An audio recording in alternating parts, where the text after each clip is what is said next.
Во студиото на Здраво Македонија по 9 часот се дружиме со Орце Данчевски, интернационален мајстор, фиде тренер и првиот наставник по шах. Владко Милчевски, дипломиран физиотерапевт и пејачката Бојана Арсовска. Останете со нас до 11 часот. Добро утро и во овој дел од денот. Верувам дека сте заедно со нас уште од рано изутрина, така ќе биде и во делот каде обединуваме различни професии, интересни гости и секогаш го задржуваме вашето внимание. Домакинки ова утро сме јас и мојата колешка Милена. Милена, добро утро и пред камерите. Добро утро, Алек, за тебе, за нашите гледачи, за нашите прекрасни гости со кои што ќе имаме многу интересни разговори, но интересни нешта кои што ќе ги правиме тука во студио. Ќе играме шах, малку ќе се масираме. Мислам, не сите сега, кој си се договорил прв, тој ќе си се масира.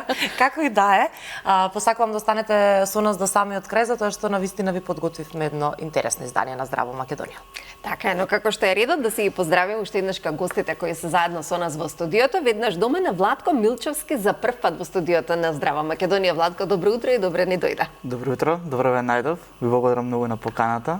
Се надевам дека ќе раскажем интересни ситуации, интересни теми во однос на нашиот сегмент. Така, има многу навистина што да се раскаже, кратко ни е времето. Добро утро и за Бојана Арсовска на средина од ова машко друштво ова утро. Добро утро и добре ни дојде. Добро утро, добро ве најдов. И добро утро за Орче Данчевски, кој честопат е заедно со нас, но и како има што да раскаже. Добро утро и добре ни дојдовте на денот на шахот. Добро утро, добро утро, благодарам за поканата. Денот на шахот е 20 јули, таман пред денот на шахот. Така е. Непосредно да го одбележиме, да. Така, да го одбележиме, но и да дадеме значајно време и внимание во ова дигитално време. Орце, колку денеска деца во таблет, телефон заменуваат игра на шах? Се повеќе дечиња го одбираат шахот како средство за замена на телефоните, на компјутерите. Се повеќе сретнуваме дечиња кои што кога доаѓаат на гости едно на друго, го вадат шахот, почнуваат шах да играат помеѓу себе. Сето тоа е едно, како да кажам, убава слика кој што произлегува од изборниот предмет шах, кој што ќе зборуваме на оваа тема и во оваа емисија. Така, навистина изборен предмет стана во училиштето и тоа многу ме радува. Во голем дел, Милена, мислам дека во училиштето на твојата керка. Да. Ово четврто деление веќе може да одберат, бидејќи Лана сега ќе биде четврто и покрај глума одбра шах. Одлично. Баш пред емисијата со Орце го споделив тоа, бидејќи навистина ми е мило, нели? Зборувавме за тоа дека можеби се направи нека пауза во генерациите, не се практикуваше во училиште, но благодарение на вас и на уште некои други луѓе кои што се подборници за шахот, го вративте во училиштата. И тоа од прво деление, што е одлично за когнитивните својства на мозокот пред се. Шахот од септември може да се избере од прво и второ деление како дополнителна активност, а од трето до седмо деление како изборен предмет шах. Се поголем број мои колеги и колешки од оделенска настава го введуваат шахот како изборен предмет и се поголем број дечиња почнуваат да навлегуваат во тајните на играта шах. Баш убаво, браво. Мислам, многу убаво наместо да се седи на телефони, како што кажа Александра, иако и тоа е неизбежно, нели, но да се минимизира, а да се зголеми времето поминато, не знам, шах, табла, карти, било што, како ние што сме растелени на времето. Така. Неминавно дали практикуваме шах, дали сме артисти, масажата никако на сите ни е потребна. Па Владко, од каде идејата за корпоративен велнес или условно кажано, масажа секаде во секое капче? Да, токму така. Масажата апсолутно на сите ни е потребна. Идејата за корпоративниот велнес, односно масажата на секаде во компании или на сите места, тимбилдинг или на секое поле, произлезе од делот каде што ние сакаме да ја доловиме до секое лице. Бидејќи како што знаеме, нашиот менталитет, нашата култура не е толку развиена во делот на грижата за себе. Со тоа нешто сакавме да доловиме повеќе и поблиску до секој, за да може да почувствува и да се одлучи за промена во својот живот. Так. Во својот здрав живот. И до сега 10 години веќе компаниите ни даваат шанса да ги едуцираме нивните вработени, да им помагаме за да бидат попродуктивни, поздрави и да менуваме навики за идните генерации. Така. Споменавте грижа за себе и 10 години работа, па колку овие години ви укажува дека менталитетот и кај нас се менува и повеќе водиме грижа за себе? Менталитетот во огромен раст ни е во однос на промената, односно Од нашите почетоци до сега можам да кажам дека многу луѓе, огромен број на компании ја сватија суштината на грижата за себе и за своите вработени. Луѓето веќе посетуваат спа центри, центри за масажа, вежбањето, кое што е исто огромен дел од промената на телото, огромен дел од здравието. Одењето на планина, грижата за менталниот дел. Така да со корпоративниот велнес ние пробуваме да ги добавиме сите сегменти воедно и да не заборавам и делот со исхраната. Затоа што тој Кој делот исто и текако битен. Но, Бојана, колку овие сегменти се битни во твојот настап? Колку е животниот повик да она што го правиш денеска е битно да се опфатено за да изгледаш здраво, витална на сцена и да го реализираш она што сакаш да го реализираш. Така. Па, мојата примарна професија всушност е класичниот балет и долго време се занимавам со танц воопшто и со хип-хоп танцот започнав, потоа нели балетот како што кажав. И секако е многу важно и за обичниот човек да речем, за секој што не се занимава со професија во која што е битен естетскиот нели изглед и се останато, да си води некоја грижа за себе, за да изгледаш помладо, по-фит и сепак првенствено за здравието. Така што јас си внимавам на тие работи, како се исхранувам, правам истегнувања, вежби и слично. И да, мислам дека тоа е многу битно. Владко, кои се најболните точки кај балерините и кај шахистите? Да бидам искрен, се спремав дека Бојана како пејачка беше најавена и се ме изненади кога се запознавме. Сосема се различни болките од... Да, па Сосема добро и кај различно, нас сосема можеш така различно. што седиме по 3 сати на столче исто и кај Миника Александра да ги најдеш точките.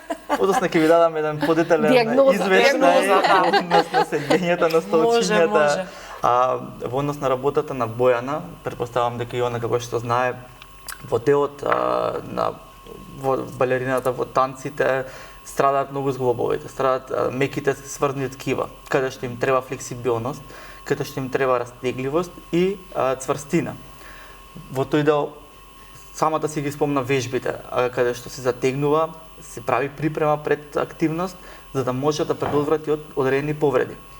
Делот на пењето претпоставувам дека ќе се согласи најмногу поради гласните жици, напрегањето, со раката, гестикулациите, потенцијалните проблеми, болки се во вратот, во рамената. Меѓутоа, можам да кажам дека приметив дека држењето на телото е одлично, така да не верувам дека има болки. Во однос на шахот и на Господина Торца се труди да се справува. Долготрајното седење кај нив е еден од најголемите проблеми, затоа што шахот изискува концентрација, изискува долго седење. Тоа значи дека е една положба на телото, немаат простор за станување подолги временски периоди. Проблемот доаѓа во централниот, односно секторакалниот дел од крвот, каде што доаѓа до затегнување на мускулатурата и претпоставам дека болките им одат надоле по ломбалниот дел, во некои случаеви и кон нозата. Со тоа што кај нив не е само и физичкиот, туку и менталниот дел, кој што самата игра, самата работа, самото мислење влие преку стресот до затегнување на мускулатурата и во вратот и во главата, черепот. Но ајде да се тргнеме од овие негативни придобивки на шахот и да се фокусираме на позитивните. Особено кај децата, кај оние кои се во ран развој. Кога може да го одбереме шахот како активност и што истиот поттикнува кај младите идни генерации? Така, ние шахистите повеќе водиме сметка за нашиот ментален здрав систем. Така.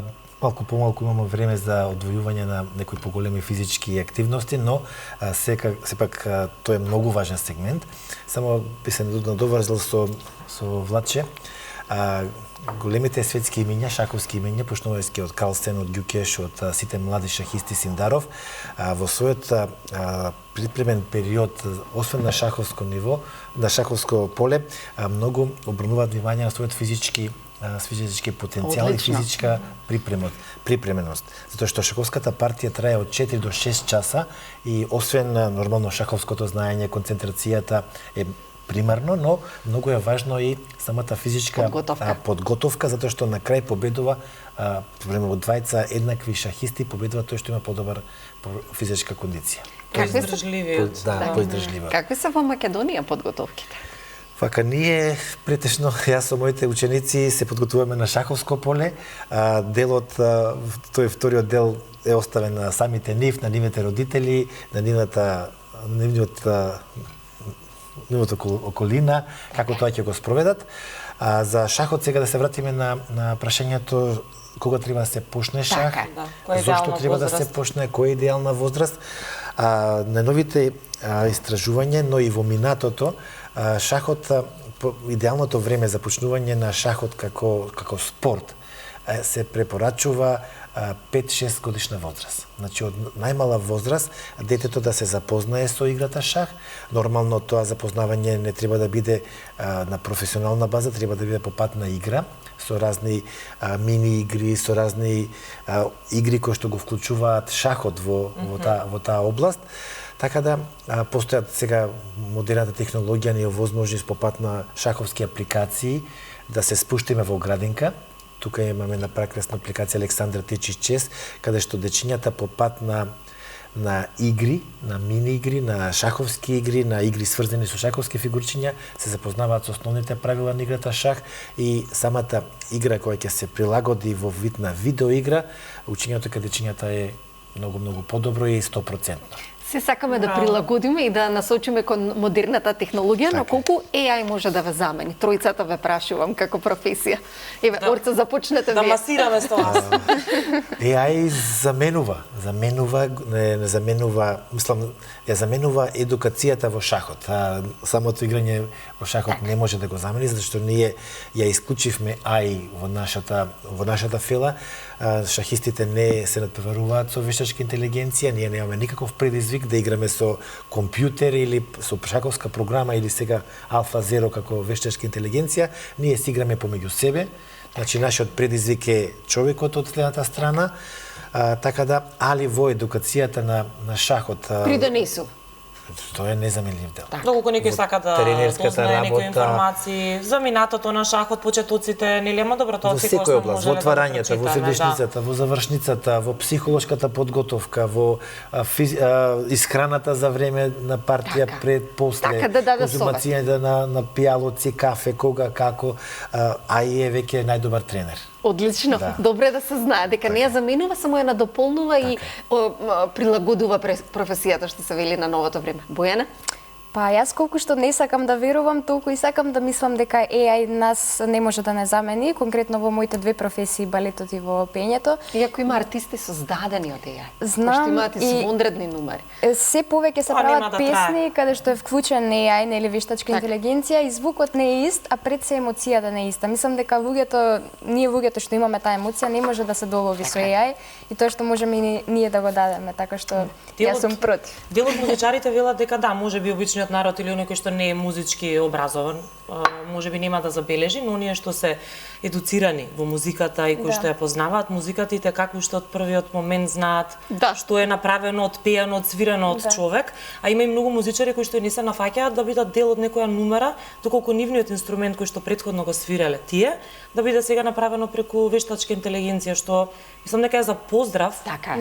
Нели сакаат да се го зачуваат своето автентичното, веројатно се соочуваш и ти со таков тип луѓе таков? Па за сега не сум се соочила со таков тип на луѓе што нели форсираат, да речам, AI и користење во музиката. Значи уште не е толку кај нас, може би дојдено како во странство. Да, јас работам со таков тип на луѓе со кои што имам исто мислење и го поддржуваат мојот став, нели, за автентичноста да се одржи, да се заштити уникатноста, да речем, на мојот глас и без разлика на кој било друг уметник со кој што работат. Владко, како е во вашата професија? Во однос на организацијскиот аспект, огромна помош имаме од AI, од аспект на резервации, организација, начинот на кој што ги поставуваме работите. Има обиди во роботиката да се интегрира заедно со масажите. Меѓутоа, како што знаеме, не може да го смени човечкиот допир. Така. Емпатијата и чувството кое што го имаме на прстите, на рацете и кон клиентите. Кога сте кај промените, вие од физиотерапевт, денеска сте повеќе масар. Како, што значеше за вас оваа промена и транзиција во професијата? На почеток беше интересно, да кажам. Не не е атрактивно во нашиот дел физиотерапевти додат во делот за масери, во повеќе во велнес делот, но некако и додека студирав, повеќе се пронајдов во спа центрите, во дополнителните обуки, во тој велнес сегмент. И некако се пронајдовме и медицината ја споивме со едукацијата. Колку тоа ви помага да ги откриете клучните точки кај клиентите, да ги советувате на правилен начин, затоа што како велат, има масажи најразлични, но од она што се чувствуваме најдобро, таа е најдобрата или како да препознаеме што е она што е најдобро за нас? Видете, јас од самите почетоци решив да ќе правам персонализирана масажа. Односно, самите имиња на масажите всушност се, ајде да кажам, притисок и начин на изведување. Меѓутоа, кога е персонализирана за секоја индивидуа, тогаш веќе повеќе навлегуваш во проблемот во кој што го имаат и многу е полесно да се реши. Во тој аспект, после кога ќе презентираме, ќе видат гледачите како тече целиот процес во однос на прашањата кои што ние ги имаме, да знаеме од каде доаѓа болката, како превенција да ви дадеме подоцна и доста да кажам се совпаѓаме со медицинскиот дел, затоа што на масажата на столче имаме допир со многу луѓе. Имаме многу информации и гледаме промените во општеството. Гледаме нови трендови, каде телото се менува. Еден пример да кажам, пред 15 години кога студирав, луѓето има повеќе болки во нозете. После 15 години имаме во грб, врат, тендинитис, на палците од скровање, од пишување, така да обликот на телото е сега. Да, имаме огромни промени и тоа е интересното. Тоа е предизвикувачкиот дел од нашата работа, каде што ги приметуваме промените и гледаме да се организираме според тие промени, веднаш да реагираме кон превенција. Ме интересира нешто, бидејќи има многу луѓе кои што верувам дека погрешиле во изборот, можеби сакаат да си помогнат, имаат одредени болки, но одат кај луѓе кои што можеби не се доволно едуцирани за тоа. Не секој што масира треба да масира и не е физиотерапевт исто што и масер, ќе се согласите и вие. Кога е вистинско време кај физиотерапевт да се јават? И како да забележат кои симптоми за да знаат кога да отидат на време или веќе кога ќе почувствуваме болка е доцна. Сте се соочиле ли вие со луѓе кај кои веќе е направена грешка, па вие треба да поправат? Да, изминативе како физиотерапевт кој што работам 18 години, имаме многу случаи каде што сме виделе за жал, дури и поголем проблем направен кога ќе се отиде кај обични масери. Имаме една тенденција кај нас како мали да ги масираме нели постарите и да ни речат дека имаме дарба, да им е убаво и така некако се окуражуваме да се отвориме, да. Легнува и на грб со нозе. Да, и се окуражуваме дека ние сме добри, отвараме студија, значи почнуваме да работиме и од делот на и се е во ред во тој дел на релакс масажа, во делот на циркулација и има кратки курсови кај што може да се завршат, и каде што може да помагаат. Меѓутоа се менува кога ќе се вклучи медицинска масажа во сите тие сегменти. Затоа што медицинската масажа изискува знаење во анатомија. Таа анатомија не може да се научи со 3 месеци било каков курс. Вие одите на медицински факултет, значи тоа се години студирање, не е курс од 3 месеци како што скоро 4 години се студиите на медицинскиот факултет за физиотерапевти.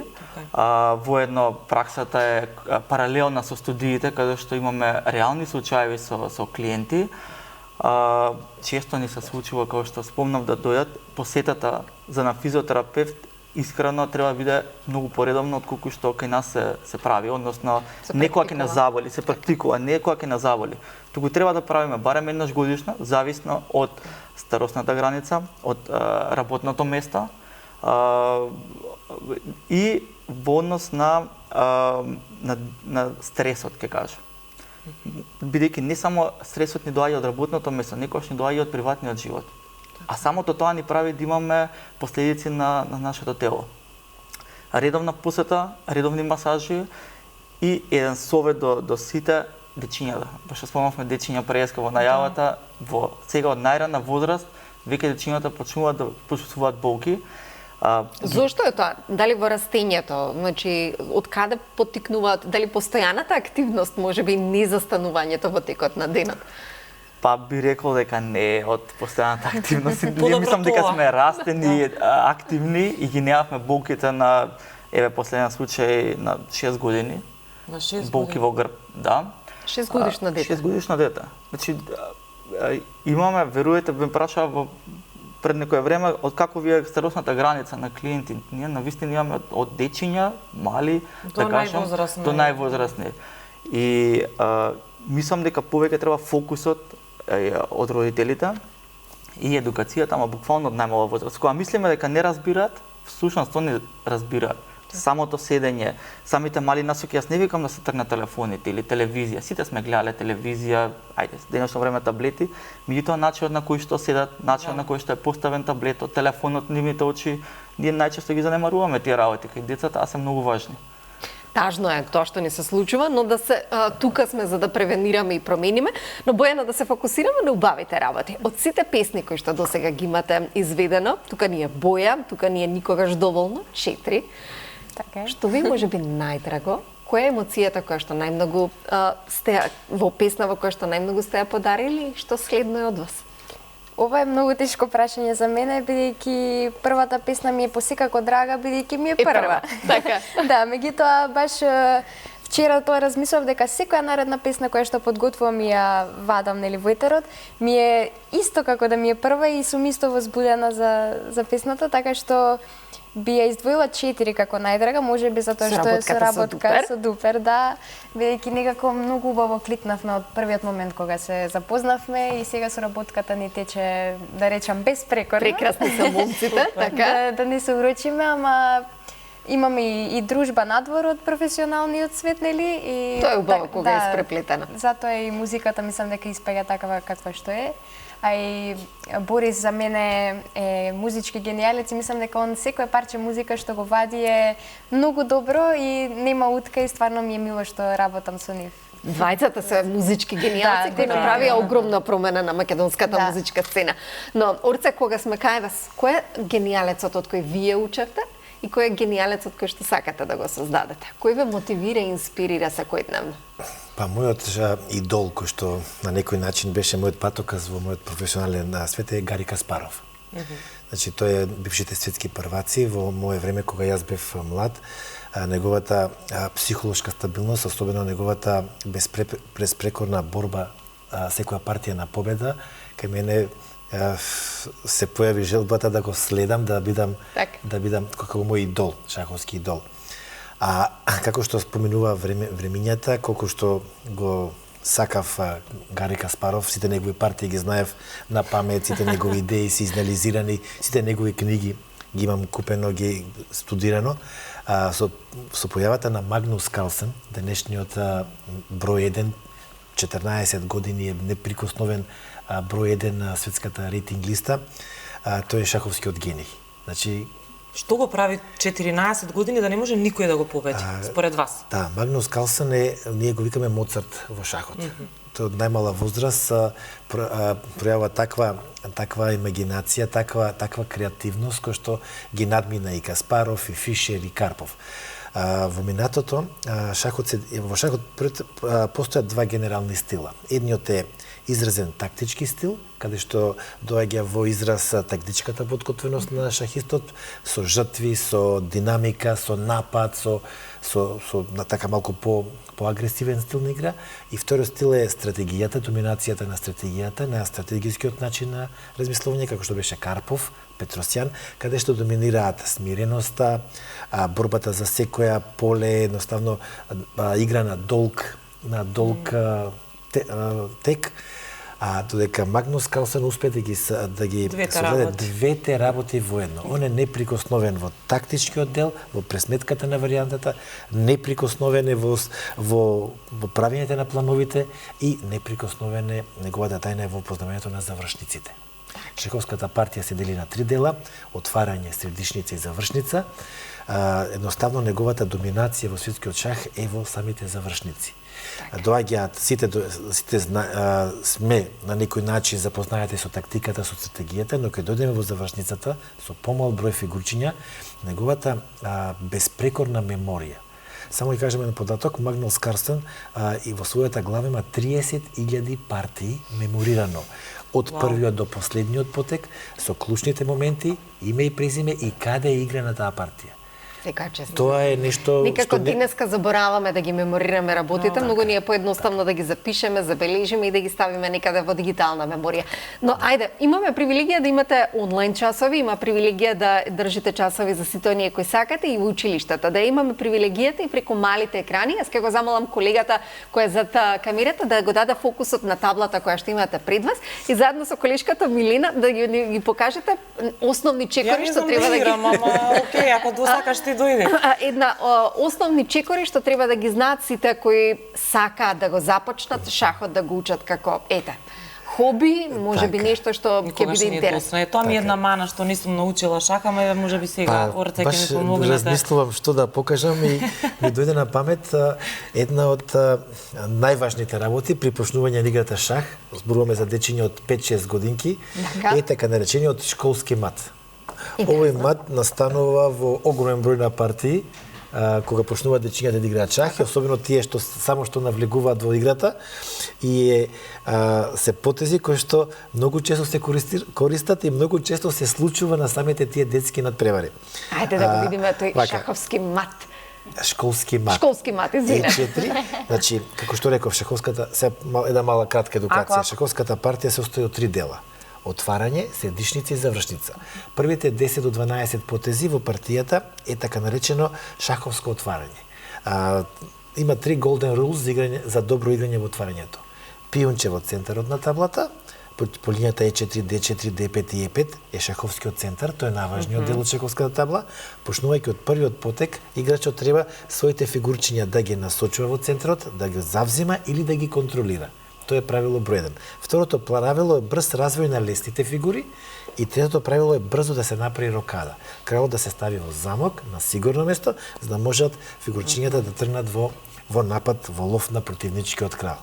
Сега, школскиот мат е мат само во 4 потега и дечињата прв го учат него, затоа што е многу ефикасен и партијата завршува во 4 потега.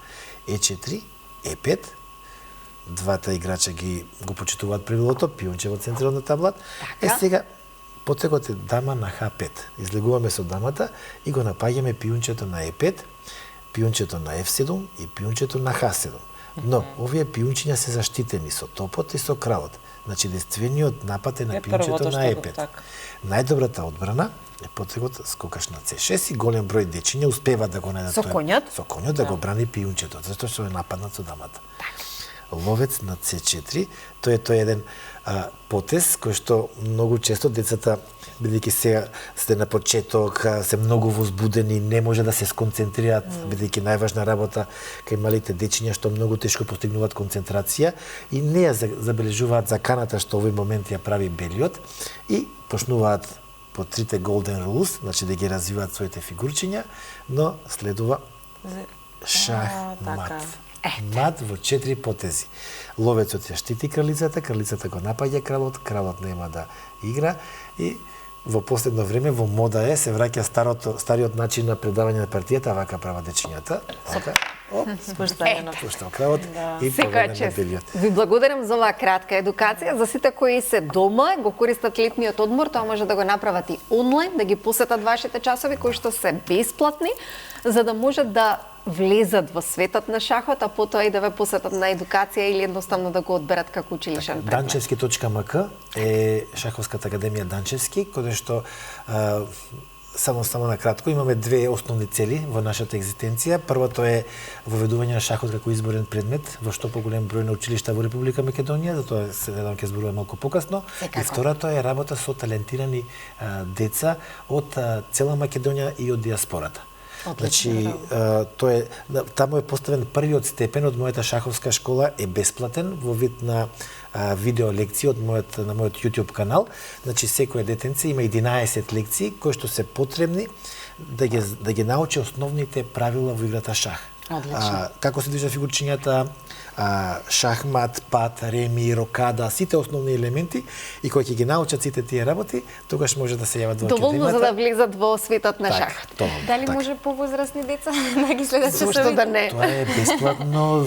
Мене ова ми е фасцинантно, јас бив слушала цел ден како Да, и објаснувате. како објаснува. Да. С Данчевски.мк, слободно ќе си влезете, ќе си така. ги погледате 11 лекции и може би од септември ќе бидете член на Шаховска академија Данчевски. Бојана, зошто да не? Значи, уште едно се Возраста не е важна. интересна е, да. Ова игра. Секогаш може да се учат нови работи. Кога сме ке вашиот талент, колку е процент на талент, а колку е процент на работа?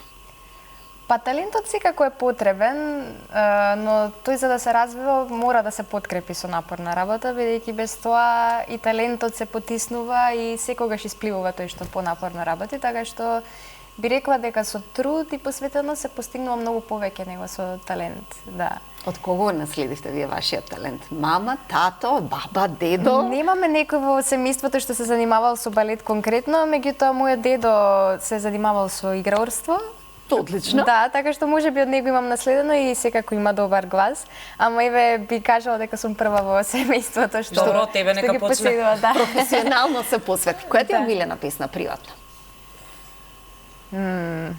Што сакаш да си ја слушаш безвременски? Неминовно дали од македонски или од странски изведувачи? Па сега малку пристрасно е да се каже дека сите песни на Дупер ги сакам многу. Стварно, Тоа го очекував јас како им Добро, не е Ма пристрасно, така и почна зошто? нашата соработка всушност. Јас им бев голем фан и многу од нигде никаде им пишав дали се заинтересирани за соработка и така настана се всушност. Ме радува. Омилена песна немам, бидејќи слушам многу е клишева да се каже, ама слушам баш се што ми се допаѓа. Ама ја сакам многу Маја Саздановска од нашите Интересно. пеешки, Да. да, Ерзана. Прекрасна е, наистина. Да, и така. Да, следам доста музика, така што пробувам да бидам во сите жанрови, да барам нова музика, да истражувам. Имаме бум на македонската музичка страна и тоа многу ме радува. Но јас се надевам дека следно музичко парче ќе биде обединето со Дупер, ќе направите нешто интересно. Но Владко, да се вратиме кај вас, споменавме канцелари, молови, трговски центри, колку македонците се охрабруваат така во прошетка во трговски центар да седнат на масажа? Ако е без пари, сигурно ќе седнат, одма. Реално. Одма редица ќе се направи. Ова беше првиот печат, ги првото прашање сите што ме поставуваат. Меѓутоа,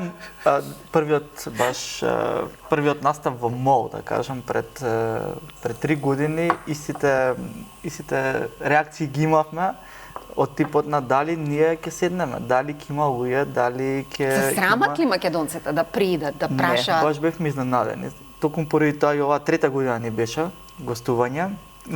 Бевме присутни на Late Night Shopping, затоа што беше успех претходните 2 години.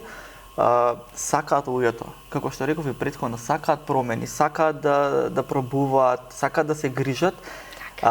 Единствено што, да кажам, ги враќа некогаш назад си пријателите околу нив.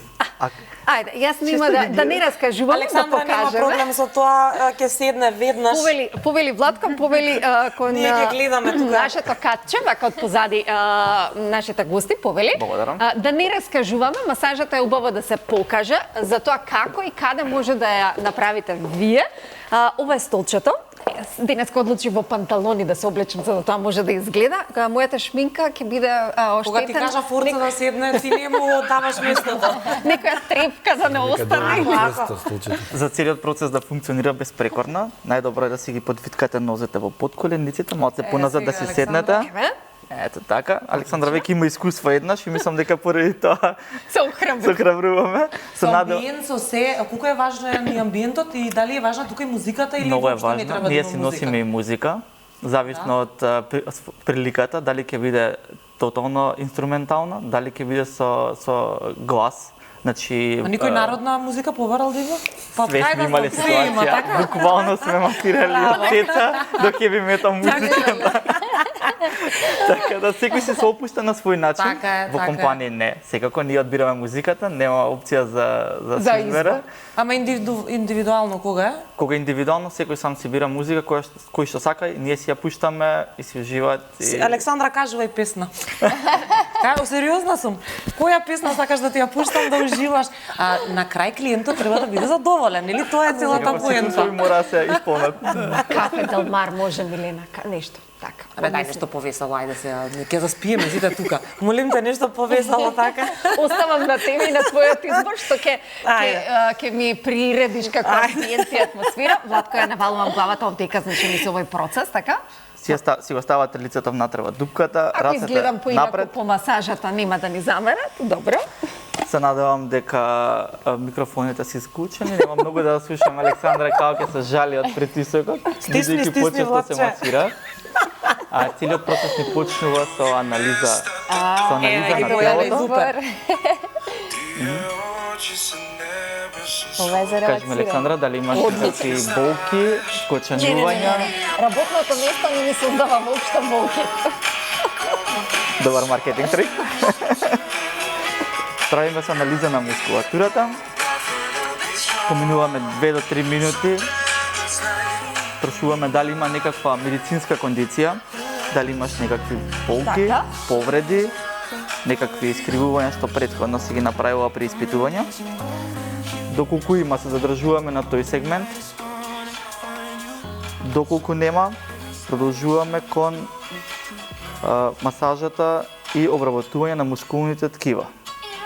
Дали во тој дел, знам дека велат најчесто луѓе што имаат стрес, најчесто се рефлектира баш тука на рамениците, на плешките. Токму така, стресот Така? има повеќе улоги, повеќе фактори. Ке повеќето од луѓето стресот се насочува, тоа се рефлектира во вратот и во рамениците, но во помал број знае болката се јави и доле во лумбалниот дел, во кичмата што би нарекне ние. Осеќам Александра дека се стиска, тоа е при болка. Колку е Така под дека стрес ја Александра, балансирам. да ни кажеш одма, значи да знаеме ние тука на работа дали правиме дополнителен стрес. Ќе направиме анализа. Кажи. Па јас би кажал дека Александра е вкочањата 8 од 10 Охо, па тоа е многу. и е потребна поредовно да си имате третмани на работа. Јас вака ќе се тргнам и ќе замолам да истече помирите, да уживам во нешто Владче го прави, а вие уживате во нешто вие сакате да го направите дома. Може реклами.